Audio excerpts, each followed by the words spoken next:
तो दोस्तों, आजकल गाइज वर्ड यंगस्टर्स के बीच बड़ा ही पॉपुलर है। अक्सर आप उन्हें बातचीत के क्रम में hi guys, hello guys, how are you guys कहते हुए जरूर ही सुना होगा। आखिर क्या होता है इस गाई या गाइज का मतलब? क्या है इसके पीछे की कहानी?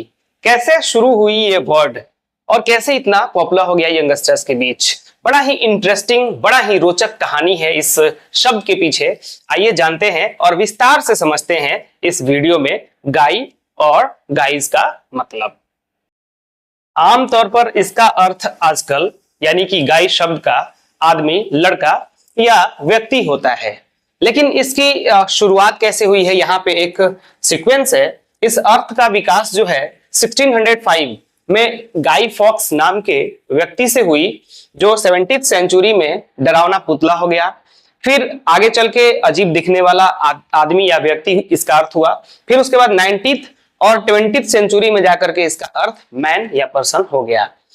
चलिए इसको डिटेल्स में समझते हैं कि आखिर ये बदलाव कैसे कैसे हुआ और कौन था वो गाई फॉक्स और कैसे उसके नाम पे इस वर्ड का नाम गाई पड़ा और इतना लोगों के बीच में पॉपुलर हुआ। तो चलिए समझते हैं कि उस गाई फॉक्स नाम के व्यक्ति के नाम से इस वर्ड की शुरुआत कैसे हुई। देखिए 1605 ईस्वी की बात है, जिस दौरान इंग्लैंड में किंग जेम्स फर्स्ट वहां के राजा थे। ठीक है, तो इस आदमी ने किया क्या कि उस राजा के खिलाफ साजिश की और पार्लियामेंट को बारूद से उड़ाने की कोशिश की, लेकिन ये उस समय गिरफ्तार हो गया, यानी अरेस्ट कर लिया गया। फिर अरेस्ट होने के बाद होता यह है कि इसका एक पुतला बनाया जाता है। देखिए ये तो अरेस्ट हो गया, लेकिन पूरे वहां इंग्लैंड में इसका विरोध शुरू हो गया। तो विरोध शुरू होने के बाद लोगों ने इसका एक पुतला बनाया। पुतला भी कैसा? एकदम डरावना सा पुतला। ठीक है, और उसको जलाना स्टार्ट कर दिए ये लोग। एक प्रथा बन गई कि 5 नवंबर को, मतलब एवरी 5 नवंबर को इसका डरावना पुतला बनाया जाएगा और उसे जलाया जाएगा। और उसी पुतला को शॉर्ट में गाई गाई कहा जाने लगा। हालांकि उस आदमी का नाम तो गाई फॉक्स था ना, लेकिन गाई गाई उस पुतले को कहा जाने लगा। फिर उसके बाद क्या होता है, चलिए देखते हैं इस अर्थ का क्या बदलाव होता है, आगे क्या बदलता है। फिर इसी वर्ड का अर्थ आगे चल करके अजीब दिखने वाला आदमी हो गया। मतलब जानते ही हैं, समय अनुसार शब्दों का अर्थ बदलते रहता है, यूज के अनुसार आदमी जो है थोड़ा सा अपभ्रंश होता है, अर्थ बदल जाता है। तो वैसे ही आगे चल के इस वर्ड का अर्थ हो गया अजीब दिखने वाला।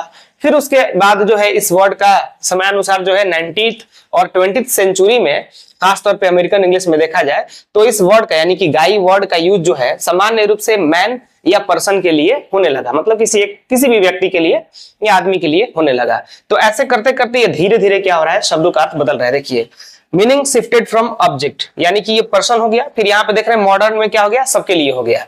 फिर आगे देखते हैं कि अगला पॉइंट हमारा क्या है। मजेदार बात यहाँ पे एक जानने वाली ये है कि ये इसका सीक्वेंस मैंने बना दिया है कि कैसे कैसे ये बदलाव हुआ। देखिए सबसे पहले तो वो आदमी था, गाई फॉक्स एक आदमी था। फिर उसके बाद जब वो गिरफ्तार हुआ तो उसका एक एफजी यानी कि पुतला बना।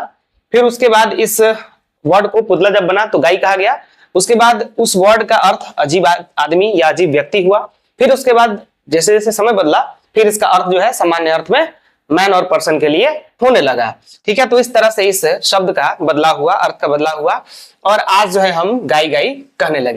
लेकिन यहाँ पे एक क्वेश्चन बार बार हमारे सामने आता रहता है।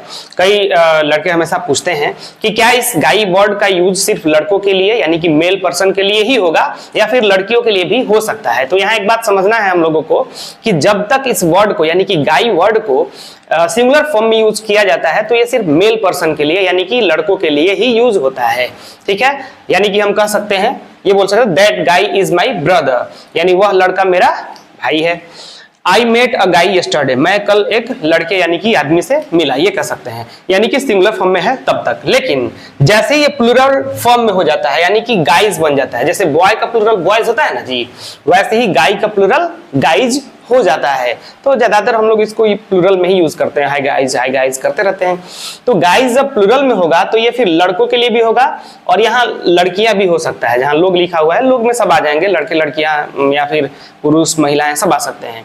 तो यानी कि जब हम इसे प्लूरल गाइज के रूप में यूज करेंगे तो आप समझिए कि इसका अर्थ लड़के लड़कियों के लिए, यानी संबोधन जो है लड़के लड़कियों के लिए, दोनों के लिए होगा। ठीक है, जैसे एग्जांपल में समझ लेते हैं, hey guys how are you, अरे दोस्तों कैसे हो। अब यहाँ दोस्तों में जरूरी नहीं है कि वहां पे लड़के ही बैठे होंगे, वहां पे लड़कियां भी हो सकती हैं। वही दूसरा एग्जांपल है, हे गाइस लेट्स गो, यानी चलो दोस्तों, तो चलो दोस्तों उसमें लड़के लड़कियां सब हो सकते हैं, यानी कि सिंगुलर में यूज करिएगा तो सिर्फ लड़कों के लिए, प्लुरल में लड़के और लड़कियों दोनों के लिए होगा। एक और लास्ट पॉइंट है जो देख लेते हैं, एक क्विक रिकैप है, आप इसको जरा देख लीजिएगा। मतलब क्विक मतलब जल्दी में एक रिकैप है, एक नजर में सारी चीजों को देखने को मिल जाएगा। जैसे स्टेज 1605 में गाई फॉक्स वो व्यक्ति था, एक व्यक्ति का नाम था। फिर 70वीं सेंचुरी में उसका पुतला बना। क्यों बना पता ही है, क्योंकि वो गिरफ्तार हुआ, उस पुतले का नाम पड़ा, ठीक है, गाई। फिर आगे चल के उस शब्द यानी कि गाई वर्ड का अर्थ क्या हुआ, अजीब व्यक्ति। ठीक है, पुतला से क्या बन गया, व्यक्ति बन गया। मॉडर्न आगे जब जैसे आधुनिक समय आया, फिर इसका यूज जो है सामान्य लोगों के लिए, सबके लिए होने लगा। यानी इस तरह से देखा जाए तो गाई एक सामान्य लड़के लड़कियों के लिए भी हो रहा है, सबके लिए हो रहा है। तो ये था आज का हमारा इंटरेस्टिंग वीडियो। कैसा लगा ये वीडियो कमेंट में जरूर बताइएगा, और अच्छा लगा हो तो अपने दोस्तों के साथ शेयर भी कीजिएगा। और अगला वीडियो किस वर्ड पे चाहिए ये भी आप कमेंट में लिख दीजिएगा, ताकि मैं उस पर एक अच्छा वीडियो बना दूं। ठीक है, टिल देन बाय।